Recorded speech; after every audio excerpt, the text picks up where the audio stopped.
Paul was in prison when he wrote his letter to the Philippians, to the community at Philippi. Scholars, in studying that letter, have determined that the letter was written sometime between 55 and 63 A.D., which means that Paul's letter was written only about 30 years or so after the resurrection of Jesus. And in that very short length of time, only about 30 years, already there have been some tremendous advances in Christian faith and Christian belief. Notice that Paul starts this particular passage with Christ Jesus. Those two simple little words tell us an immense amount of what the early Christian community believed about this man named Jesus. First of all, the title, Christ, the Anointed One, the Messiah, the Son of God, the one who is to come, the King of the Jews. And then Jesus' name given to him in the temple at Jerusalem. Jesus. The word literally translates to say, God saves. So this title and this name already wrap up the entire gospel story. Christ Jesus. Jesus, the Son of God, the King of the Jews, the one who has been anointed and comes to save all of creation. And just a few lines later in this letter to the Philippians and in the passage for today, Paul brings in the cross. That which had been a sign of tremendous defeat. That which has been chosen by God, by God's Son, to be a tremendous sign of victory. Because it is through his death and resurrection that Jesus is the salvation given by God, that Jesus is the Son of God and the King of the Jews. When we get into this gospel narrative from St. Luke, written somewhere between 80 and 90 A.D., 55 years after the resurrection, those titles come up again. And it is actually in the use of names and titles that Luke tells us who Jesus is and what is Jesus' mission in the world. Even the high priest and his council, "Are you the Son of God?" "You say that I am." The response that Jesus makes to their question. And then Pilate, questioning Jesus again.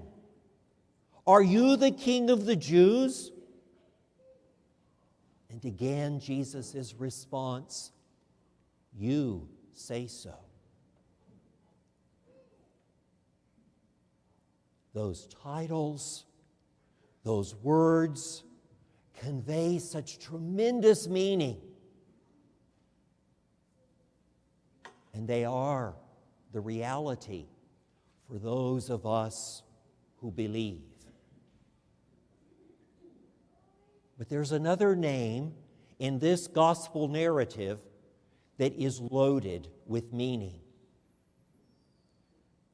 When Pilate does not find any guilt in Jesus and no reason to condemn him to death, Pilate offers to release to the people, as is the custom on the Passover, a prisoner.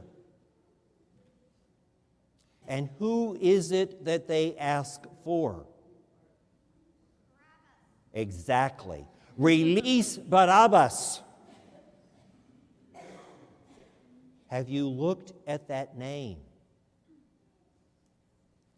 In Aramaic, Bar, B-A-R, the first three letters of the name Barabbas, mean son of. And if we look at the last two syllables of the name Barabbas, we come with the word Abba. Where have we heard that before? Abba. It is the word for father. It is the word still used in Palestine today as children call out to their dads, Abba, Abba. So the name of this prisoner, the one who is guilty of insurrection and murder, is Barabbas, son of a father.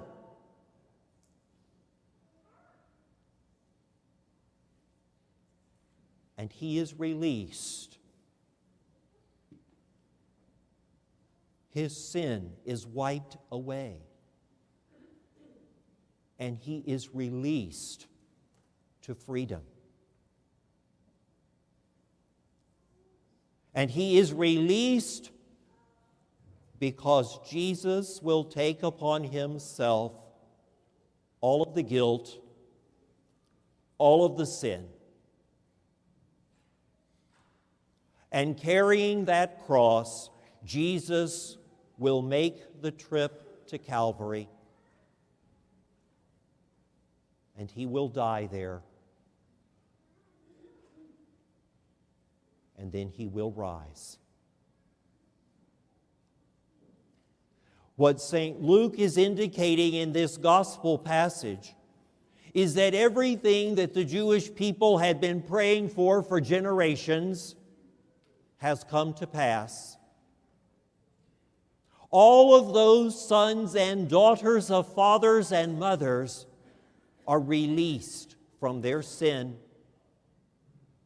are given freedom to be who they are and who they are called to be by the death and resurrection of Jesus. And we know this to be true because we who are the sons and daughters of fathers and mothers have experienced throughout our lives the mercy and the compassion and the hope that comes to us through the death and resurrection of Jesus Christ,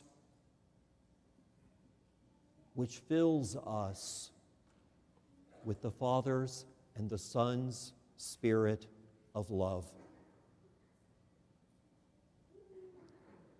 We are the ones who have been released and set free, that together we might celebrate this Holy Week, renewing ourselves with Eucharist, professing again quite solemnly our baptismal promises, and walking with one another hand in hand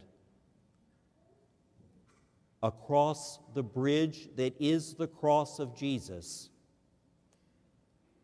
into the glory that is prepared for us and given us fully as we celebrate Easter in one more week. We have been released, freed, made whole, and one. Praise be God that the palms we raise are our hands in exaltation. Praised be God that He calls us His